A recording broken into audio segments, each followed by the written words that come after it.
Oh my God, thank you. Oh shit. You know what, I shouldn't be wearing these shoes because literally I have a torn meniscus in my knee and a twisted ankle on my left. But I was like, fuck it, I wore my Birkenstocks here and now I'm wearing this.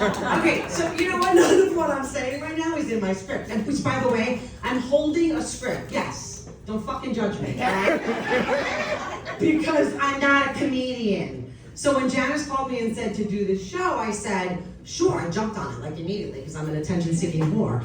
But, you know, I'm not a fucking comedian, you know, so I have the notes. Don't judge me is all I'm saying. All right, she also told me, why don't you just bring everyone into your world?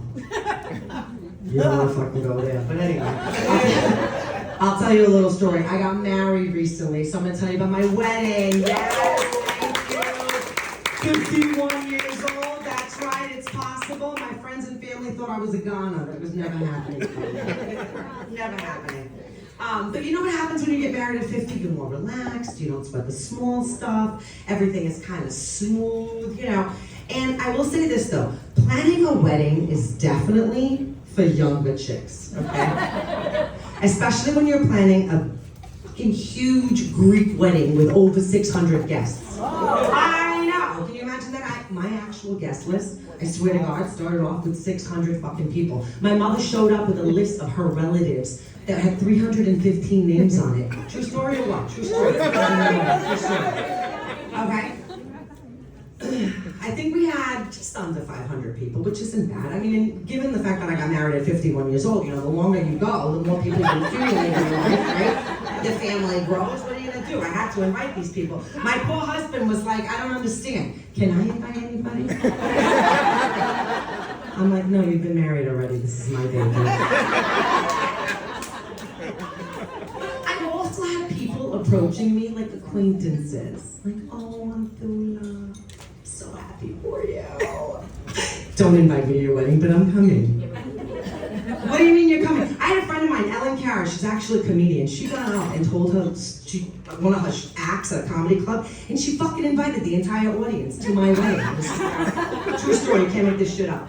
Anyway, here's the thing about being a Greek woman, okay, raised by Greek immigrants. You could be top in your class, you could have held like the most influential, prestigious, successful jobs. You could be loved and respected by everybody around you, but if you don't get married, your ass ain't worth shit. Okay? And not only, you have to find like the perfect man. That is the pinnacle of your success, all right? He needs to be successful, smart, funny, and he needs to love your mother.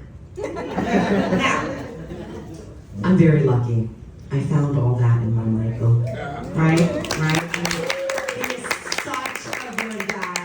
Except for one little detail. So this is the point in the little story where I'm supposed to point him out and be like, thank you, honey, for supporting me, I love you. But instead, he's in the middle of the Atlantic Ocean, fishing for 900-pound tuna. I know, you can't have it all, but what am I gonna do? He loves my mother. My mother loves him. It's perfect. He's like the perfect buffer between me and my mom. It's awesome. Because you know, mothers and daughters, right? That could be a complicated relationship. You understand, right? Mothers and daughters, we're not all best friends, right? Like some people, you know? So, God love her. Mama Kelly Opie, Mama Katz, just Mama, as Michael affectionately calls her. Mama. They're so cute. It's like a fucking love fest. I mean, if my mother was performing on stage tonight, I'm sure Michael would be here. True story. Okay. But growing, my mother's awesome. I'm not serious. She's awesome. Everyone loves her, right? Don't you love Mama Kelly Opie? Everyone loves Mama Cat. Mama Cat. She's like this short little 5'0" little dumpling. I call her. Anyway, but growing up with her was really, really tough. You know, she came from the old school. She was like, you know, a different era. She was an extremely good girl, which in Greek we call Καλό κορίτσι, right? So she wanted her daughter to be a good girl, right? Now let me just sum up what the fuck that means. You had to be conservative, like all around, right? Simple, simple, simple. Simplicity is key, which means no outlandish fashions. I was a fucking nerd. I looked like an idiot walking around in high school, okay? Because I wasn't allowed to dress like all the rest of the kids. I I wasn't allowed to have makeup on. That's why everyone likes my lips, because now I'm actually made up, because I'm an adult, over 50. Anyway, my hair couldn't be like styled in any fashion. Manis and petties, forget that shit. Dating? No. Dating was not permissible. Your time will come. She wouldn't even let me shave my fucking pits until I was 18 years old. I had like fucking bushes coming out of my head. It was disgusting. Anyway. Stop laughing like a hyena, she'd say to me. You sound ridiculous. Sit down. Sit like a lady. Don't look like that. Don't talk like that. Don't be like that. She fucking basically stifled me. No wonder I became an attention-seeking whore. You think that's funny? Thanks. So that's what you think of me? No. I don't know. It's okay, the truth comes out in these shows. I understand. Anyway, all I did my entire life, I swear to God, was trying to be a good girl and please my mom and make her proud, right? People who know me know that's what I did. So kind. Thank you. So, when it came time for my wedding dress, because I was over 50, I was like, fuck this shit, don't laugh. I don't need to go to Kleinfeld's. Alright? Dude, I thought it was still in Brooklyn. Who the fuck knew I moved to the city? Anyway, I didn't watch like the dress show, you know, Dorothy and the gay guy, awesome gay guy. Anyway, so I was like, I don't need to go to Kleinfeld's. I'm gonna do something sentimental for my mother.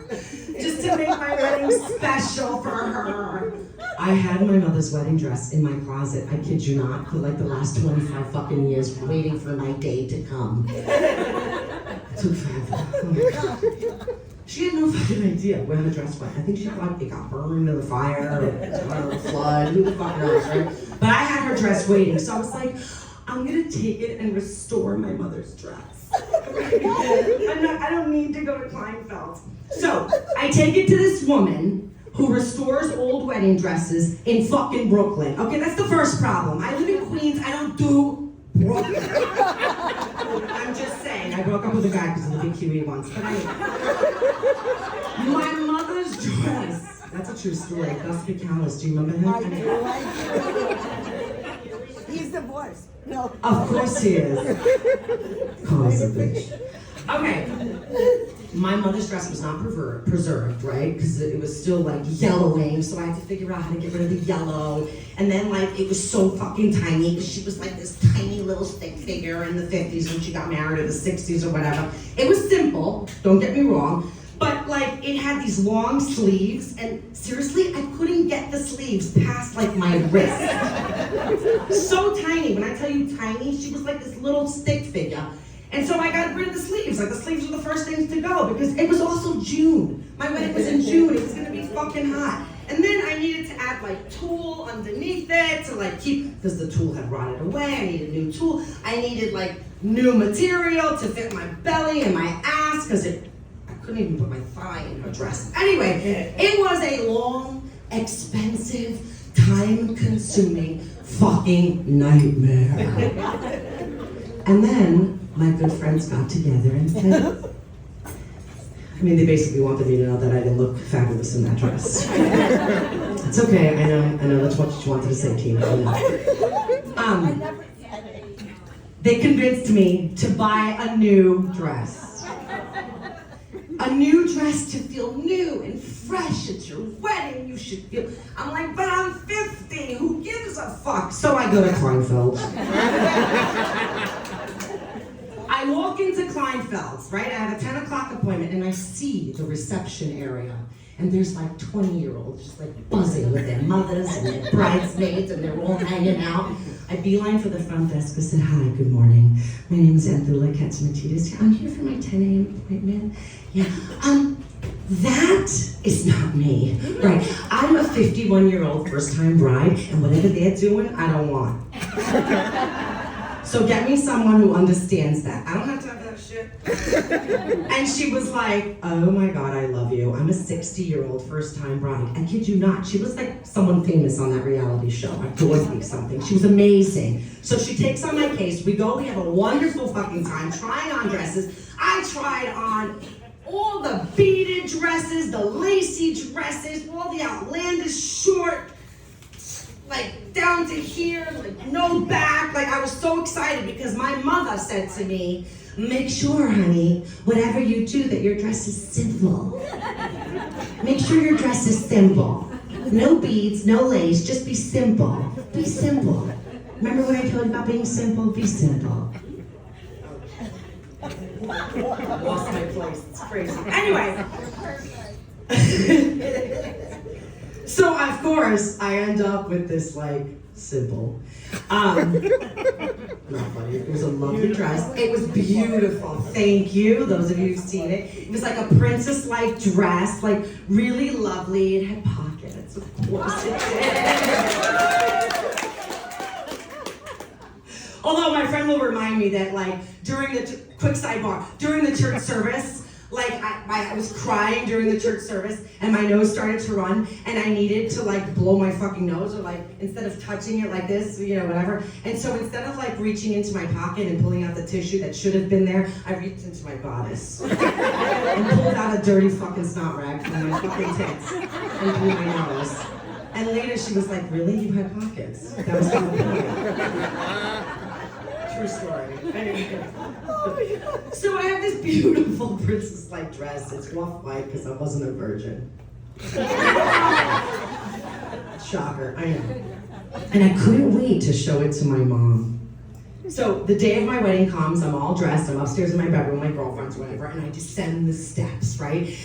And I'm like holding my breath because I'm about to enter the room with my friends and my family, my aunts, my uncles. There's like a million people at my house and I'm like, I can't wait for everybody to see my dress. And everyone's like, ooh, ah. And out of the clear blue, I hear my mother, her piercing voice, oh, simple, so simple. I'm like, can I get a beautiful? I don't know, can I get an elegant? Can I get daughter? You're so pretty. Something! No, it's simple. I don't know why it pissed me off so much, but it really did. But you know what? That's not it. I don't know why that bothered me. But at the reception, okay, now this is the moment of truth. My friends are like, buy your own dress. When you get to the reception, the MC will like reveal that you're wearing your mother's dress. Now, what I didn't tell you is that my mom wore her dress when she got married, and then she let her sister wear the same dress when she got married, and then their first cousin wore the same dress. Yo, times were tough, what the fuck? I mean, it's like recycle, you know? That's what people should do. I'm gonna fucking sell my dress, can't wait. Kleinfeld's again. So the MC gathers my mom and my aunts to the podium and says, you know, besides being related, what is it that the three of you have in common? And my mom, without skipping a beat, because she's so brilliant, she's like, I know, we all wore the same wedding dress. My wedding dress. And so the MC says to my mom, do you know what happened to that dress, Mama Katz? And she was just, as she's shaking her head, you know, the MC introduces, well, I think your daughter knows. So I walk into this room of 500 people, like people are, they know what the fuck's going on, right? I walk in with this old-fashioned dress and the room erupts with like, oh, yeah! And they're applauding, clapping, and everyone's like so excited. And my mother grabs the mic from the MC and says, wait a minute. That's not my dress. I would never wear a sleeveless dress. True story. Really? Really, Mom? Really? All I could do in that moment was just shake my head and laugh and hug my mom. Because you know what? I'm over 50. And I'm fucking over it. I love my mom and everything that she's done for me. And at the end of the day, it really is that simple.